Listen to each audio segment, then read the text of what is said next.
Hello, this is Josh. And I'm Martin.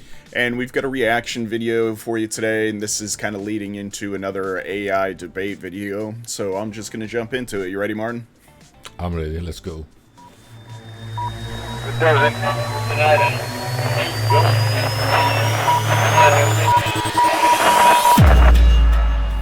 Alright, so Star Talk with Neil deGrasse Tyson. I watch a lot of his videos. He posts them real regularly with a friend of his, Chuck, and adds a little comedic flair in there. So I'd like to share this with you. We're going to do an AI debate following this one about simulation theory. Alright? Let's watch it. Chuck, I've been public on the fact that I'm waiting for someone to convince me that we don't live in a simulation. I've heard you say it. The arguments put forth have been quite convincing to me. And most of the best arguments are traceable to a guy named Nick Bostrom, a philosopher at the University of Oxford. Okay. Here's the argument. Ready? Go ahead. Our computing power is growing rapidly. Right. We create simulations of worlds. We have video games with characters that are inside the video game. Right. Imagine a day where you can simulate a world so perfectly with life forms, humans, so well that you can recreate every single neurosynaptic thought you could have, but now you're in the simulation on the computer. So, including the perception of free will. well, there you have it. Because then, so now you would have enough computing power to imbue the Sims inside of the program with all of the human traits that we possess now. Correct. Not only our human traits, but the world. But the world. The world itself. Right. Okay. And you don't have to have all the world existing there at all times. Right. That might be an unrealistic amount of computing power. Right. You just need Enough of the world that they see around them. that they see around them. Right. So you want to start digging. And I mean, that's just exactly how video games work. You know, it's not like it's an open world video game is simulating the entire open world. It's just producing the images and everything based on what your character is capable of seeing. Sometimes if you get a reasonably good sniper rifle in a game, you might see an NPC that hadn't started moving yet. Yeah, exactly. Yeah. So that's kind of the thing, right? But yeah, you can see some games are designed with that in mind, whereas some games not so much. But like old style, those sniper video games, good example of that. Yeah, you zoom in really far. It doesn't regenerate the graphics like it should. You just see a really zoomed in pixelated image.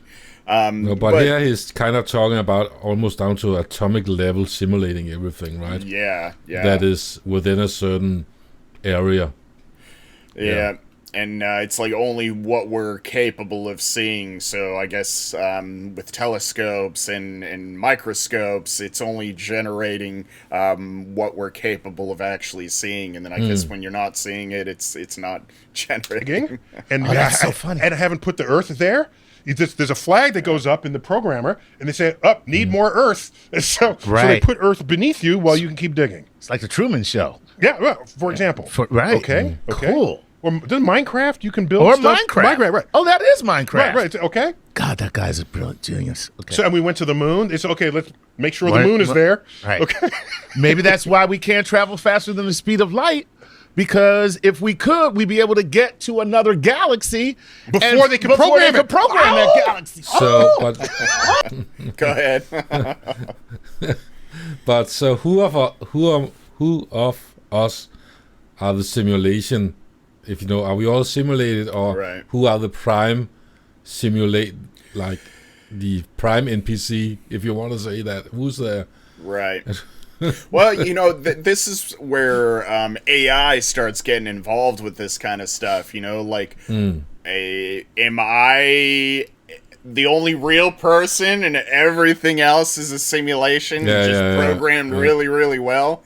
I mean, it gets really hard to start debating, and proving negatives like that. So, now he's talking about zooming and magnifying. I just started viewing the Silo on Apple TV, and I haven't got that far yet, so no spoiler. But for some reason, the people living in the Silo are not allowed to make things that magnify more than a certain amount. Oh, That's interesting. So that's an interesting point there. So they are, anyway. That's I need to see that. That's interesting. Yeah. So much fun. So the programmer put in that limit. Put in the limit because that's the fastest they can get. We can't program fast enough. So we put in a limiter. The speed of light is a limiter so that you can't get to the next thing before we build it. All right, so let me finish. That's good. Go That's ahead. good, Chuck. All right. So let me finish this. So now that world evolves and they develop computing power. Right. And they say, we want to play video games. So now we're going to make a world. So then they make a world and they have sufficient computing power that they invent to create a whole universe within their computers. Okay. And then They make a world. And then they make a world all the way on down. Right. So he's talking about a simulation within a simulation within a simulation. And I mean, like, at what point does it end, you know?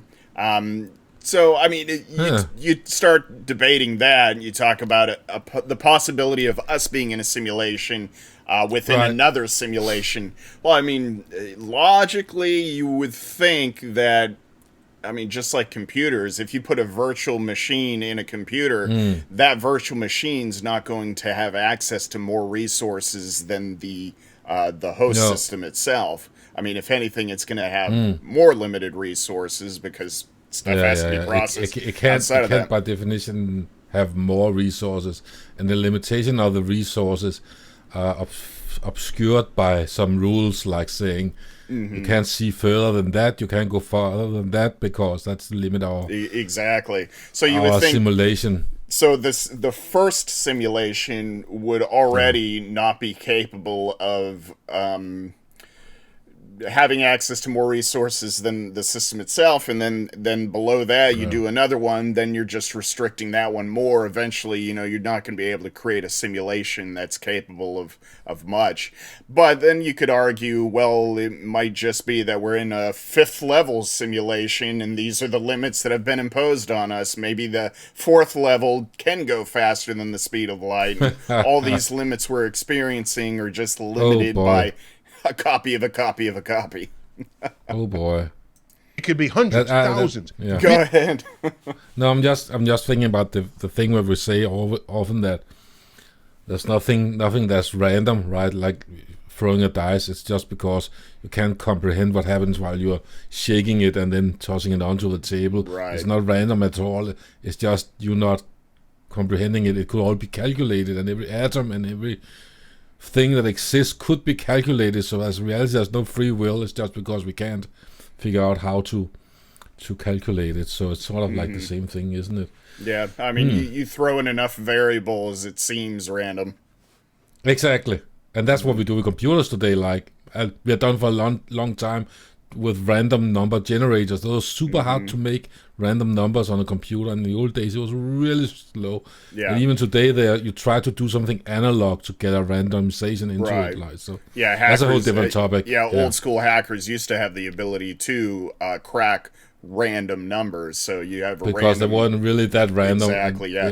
Because the random function, if the hacker had access to that random function, you read the code, it's actually calculate time, multiply it by this. It's actually a calculated number. It's not actually random at all. Yeah. Okay. Billions.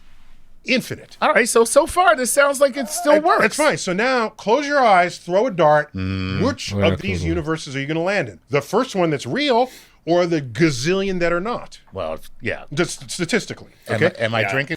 So right there, you know, what do we exist in? I mean, it's two possibilities. We either live in a non-simulation and we're living in the legit world, or we are living in a simulation, and in which case we're at the bottom of it. We are the last simulation, or the first simulation, or the bottom simulation. So if we are in a sim, well, it stops here, because I mean, we're only just now generating simulations capable of you know, fooling your eyes. So either we are at the top because we are the original guys, the OG, or part of them, certainly in the universe. Yeah, exactly. Or because we can't make proper simulation. We haven't made anything today still. With all our talks with AI and ChatGPT and all that, I think we can always say by our experience now that it's good at simulating it being alive, but we can't say with confidence we don't have built anything simulation where it thinks it's really self-aware. Right. You know. Yeah. So. I've said it before with you. You know, this ChatGPT and AI that we see today, it's really impressive, and it can very easily pass the Turing test, in my opinion. But I feel like once AI is sentient and capable of processing and thinking for itself, at that point, it's going to be capable of becoming more intelligent. What you see with ChatGPT, all it's spitting out is just the same level of information that we currently have. Yeah. So ChatGPT, though it seems like a really intelligent AI, ChatGPT is limited based off of what information it's capable of reading. It's not capable of actually processing that information and coming to its own conclusion. It's just spitting it out. Yeah. When we're playing this darts game, because then you miss entirely everything. So yeah, there's something called Bayesian Statistics where you're allowed to introduce information that you already have available to you, even if you didn't measure it to be true. So we establish the likelihood that one day we'll have the power to do this. Right. And then that factors into these statistics. Okay. So there's 1 in a zillion you're the real universe, and 999 bazillion to 1 that you're a simulation. That convinced me. And I don't want to be convinced. I didn't like it. Could we and take that one more time begging for for somebody. Yeah. Want to be that is 1 in a zillion you're the real universe, and 999 bazillion to 1 that you're a simulation. That convinced me. Well, that's what he's talking about. That one day we'll have the power to do this. Right. So he's talking about simply the fact that we have technology today, and you see that we are producing simulations, and we're producing these games, and we're producing these devices to fool our senses. He's talking about one day it's obvious that technology is just going to keep getting better and better and better to the point one day you will be able to fully fool the senses. You'll be able to fool. And I mean, with Neuralink too, I mean, we're just now starting to merge the mind with technology. And I mean, one day you're not going to need headsets. You're going to have some device that taps into your ocular senses. And, you know, it's just a matter of time. So that's what he's talking about. He feels that because technology has advanced so rapidly and we just continue to see it advance rapidly, he's saying one day we should be capable of a system where you could fool someone into living in a simulation. They think it's the real thing. And then that factors into these statistics. Okay. So there's 1 in a zillion you're the real universe, and 999 bazillion to 1 that you're a simulation. That convinced me. And I don't want to be convinced. I didn't like it. The numbers, and I was just begging for somebody. But the statistics of it being really small, then to give me an argument that was cogent enough to undermine that entire reasoning, and I just came across one. Okay. It's a good friend of mine. So, you know, I like making shorter videos, but I feel like this is such a good topic. It's going to be a little bit of a longer video. One thing I wanted to touch on, too, was I was thinking about it the other day with AI. And what he's talking about, like living in a simulation. And, you know, when we talk about living in a simulation, most of the time people think about like a computer simulation, you know. We're sitting here and like Matrix, I'll throw in a clip to that, you know, when he is sitting in this tube and he's got all these hoses and wires and stuff hooked up to him, and all that stuff is just to fool his senses into thinking he's living someplace else. And I was thinking about that. And with AI and biology and everything, what if we are living in a simulation, but because, you know, our mind is so fixated on digital technology, what if the simulation is actually biological? What if DNA is a program? What if DNA was injected into the universe? And DNA is just a programming language that can be coded and manipulated. So it's a machine and mutated to produce biology. Right. So I was thinking, when I'm thinking living in simulation, I'm thinking that nothing is real, but we are just a programming or something. There's no physical manifestation of us, and we are not humans that are just wired into a computer or virtual universe. I'm always thinking that everything just does not exist. Mm-hmm. So now you're saying that the DNA and all the physical things are the computer. Right. Sort of. Right. Yeah, that could be. Yeah. Yeah. A bit like Hitchhiker's to a Galaxy. Yeah, And, I mean, that would kind of make more sense to me, because you think about, like, if we are in a simulation, I mean, I don't think our minds... Well, I mean, obviously the program would be set up in a way to where our minds would not be capable of understanding the higher level of the simulation. So, it would make sense to me that the higher level simulation, or the master level, whatever you want to refer to it as, is designed completely differently than we would understand designing our own sim. So if we were to design a sim, I mean, everybody's pretty much on the same page that it would probably be like some goggles with some stuff tapped into your head and stuff like that to fool your senses.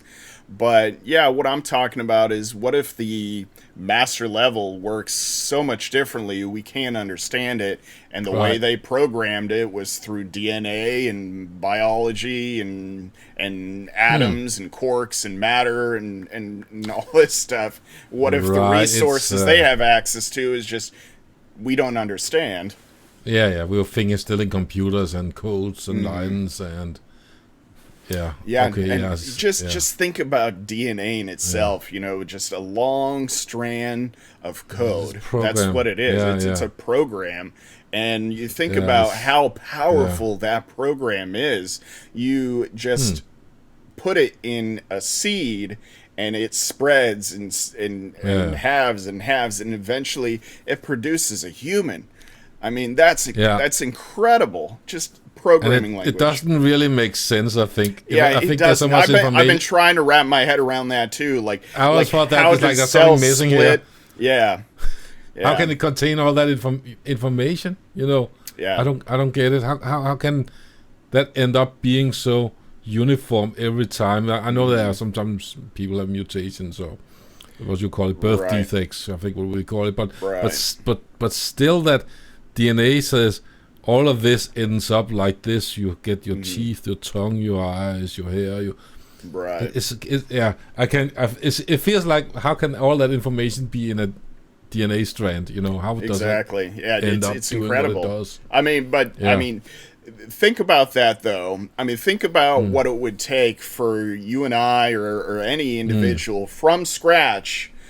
To program something to generate even just a CG image of a human. I mean, it's just a massive amount of ones and zeros, but somehow DNA has managed to do it with just atoms, So it really is incredible. And, I don't think anybody really would deny the fact today that DNA, you can really... compare it to a programming language. Yeah, exactly.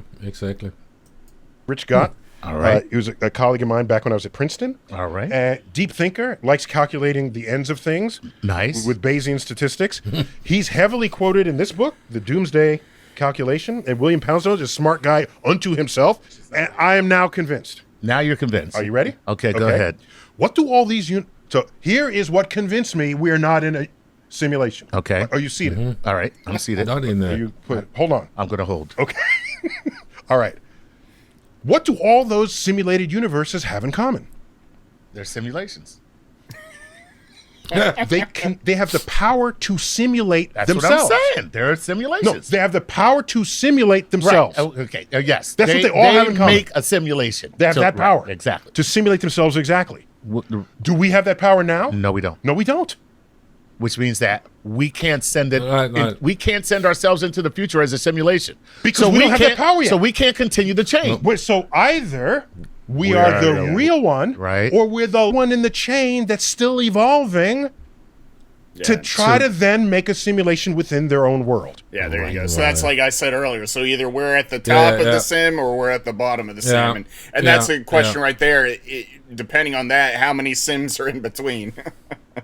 Right. So the odds of us being a simulation goes from a gazillion to 1. I mean, to the likelihood of a gazillion, right? It flips. It flips. 50-50. Wow. And I'm good with that. That changes my life completely. Yeah. Okay? And no longer are your kids going to say, Dad, it doesn't matter. We're in a simulation anyway. No, you got an argument now. You have a rebuttal. Exactly. Now, a quick one. I have to do my homework. I go. Ready? I can see Maybe these simulators have a side activity where they like reminiscing about days before you could simulate. Yeah, there you go. So I have watched this video before, and I was waiting to get to this point. So, he's about to start talking about, like, why, if we are a simulation, the question is why are we a simulation? Like, what's significant about, like, this time, or, and my argument to that is, we have all this history and everything. There's two possibilities. Either I'm living in a sim and everything else is fake, in which case the simulation could have began in 1983 to today, and everything else before that, it's just a blank picture to me. You can feed whatever historical information and all this stuff, video evidence, whatever, it's all just data at that point. If I am living in a sim, then, it's possible that whoever I am out of the sim decided, it would be really cool if I was born around 1983 and experienced the birth of AI and maybe computers and technology and all this stuff. So he's about to start talking about, what's significant about our time now. It doesn't seem like anything super special, So that brings up the question: if you were an individual above this simulation and you had access to all these different simulations, why now? What simulation would you pick? And he's kind of talking about how, like, our sim kind of replicates the sim above it. But why would you do that? Why would you make a sim that's the same? That'd be boring, wouldn't it? I mean, why would you play a video game? I mean, I do. I mean, I play American Truck Simulator. We play games that are things that we can actually do in real life all the time. Yeah. But, if I'm going to spend 70, 80 years in a simulation, I think I'm going to make sure I pick something that's going to be exciting, Yeah, a little more fun. Yeah. But I have a counterpoint to that. Maybe what's going on is that, like, if you look at some people trying to attempt to make, like, robots that can walk or self-learning, I have seen a few videos where people make a simple figure trying to learn it to survive and walk, right? Yeah. And then in order for it to work or to get better or figure out how does it learn it, they run the simulation 1,000,000 times and they run it really fast, like speeding up time. So another point could be that this timeline we see, the passing of time we have now here seems like 100 years, and a year seems like a year, but maybe it's a millisecond in the simulation, in the real time outside the simulation. So I don't know. Everything's relative. It's all perspective. So I agree. It's absolutely a possibility. If that would be a very strong computer. If that's the case, just imagine what the world above us is like. It's inimaginable. We're literally not capable of imagining that world. No, we can't even figure it out, because we could run the lost planet Earth, 100 years of planet Earth. We could run that in 10 milliseconds or a second.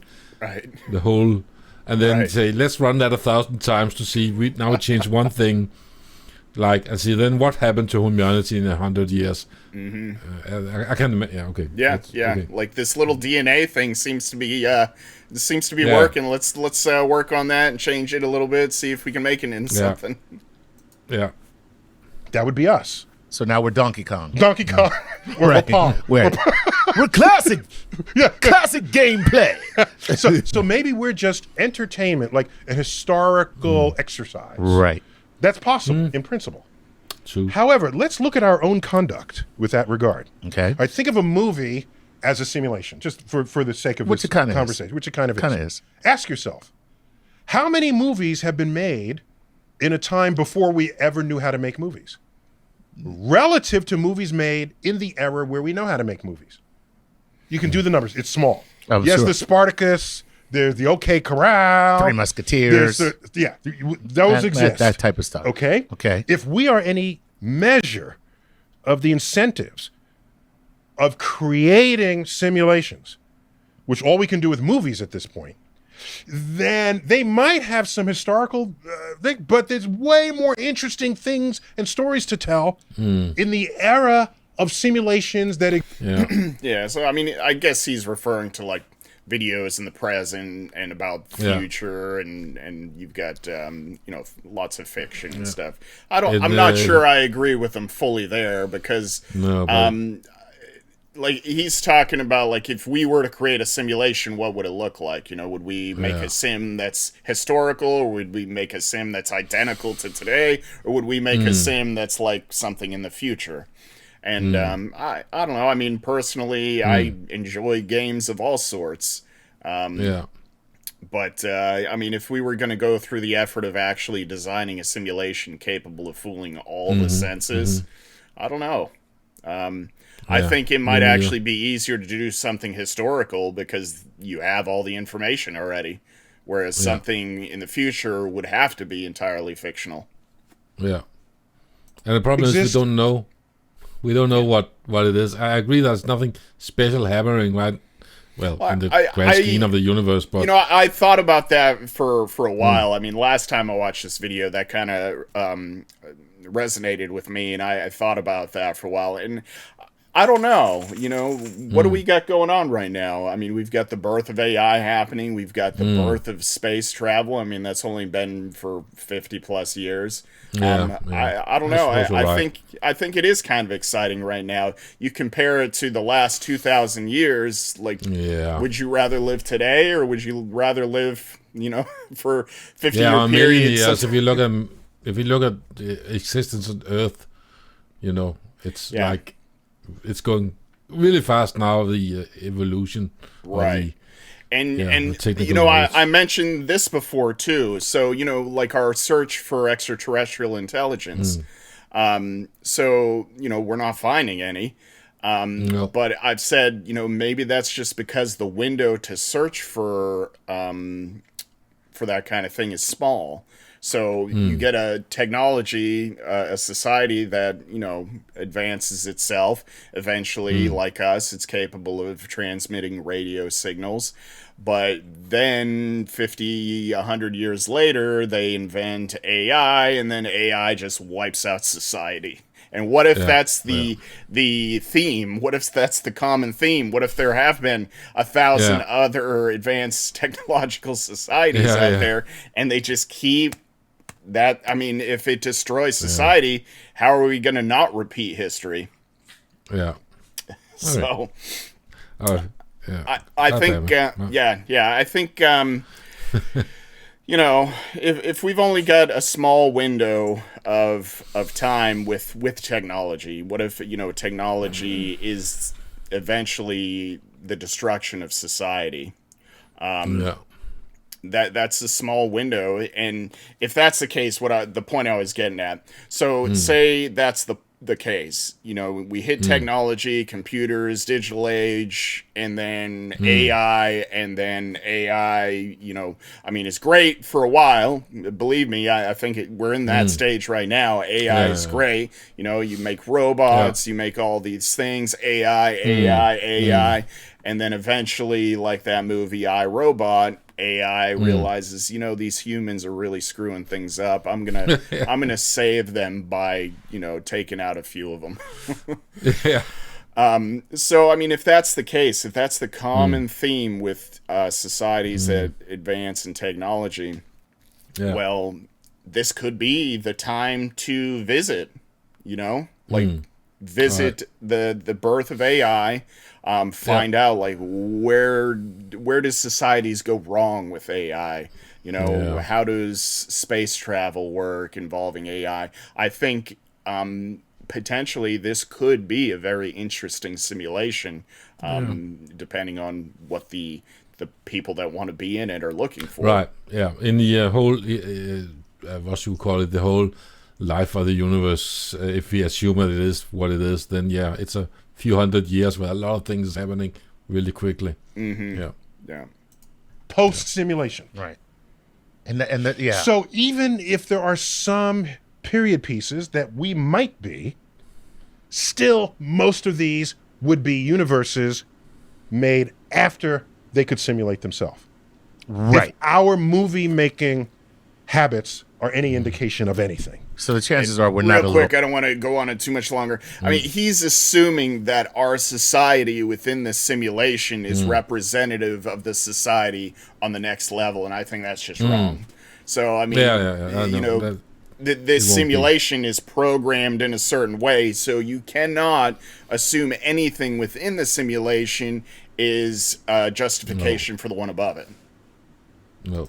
offshoot, like a little Statistically, side project. We could be, just statistically, it's Probably not likely. not, right. Because we're throwing darts. Right. And most of the stories they're going to simulate are going to be the ones that that are in the era of the time they could simulate themselves. So that still brings us back to we're probably either the first or we're on our way to being the next.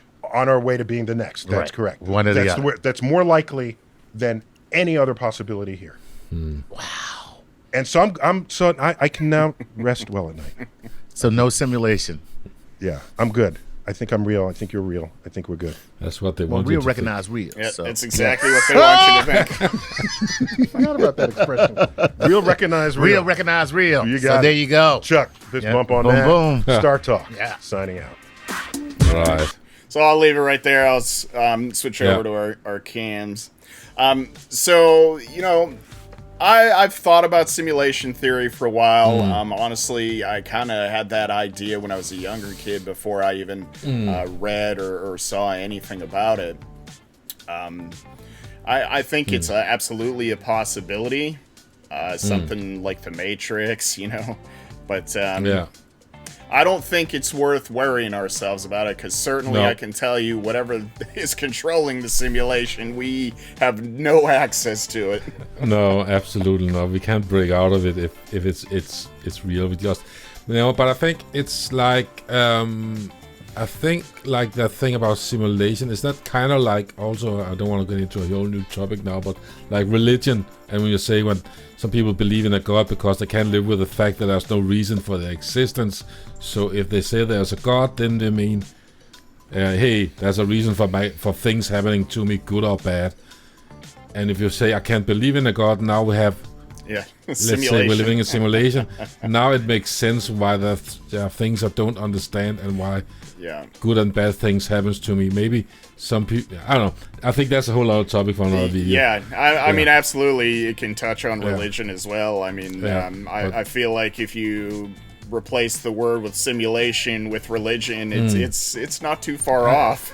No, that's what I mean. It's like we are trying to explain things we don't understand with God made me do it, or God did it, or that's a reason for it. The simulation is the reason. I'm just, I'm not saying he does that, but I'm just, since we're getting into the same territory in some way. Yeah. But anyway, I think let's end it there. Yeah, so we are gonna have a AI video on the same topic. So hope you like this video. Hope you like the AI video. Like, comment, subscribe. Thanks. Cheers. Yep, and cheers. Bye.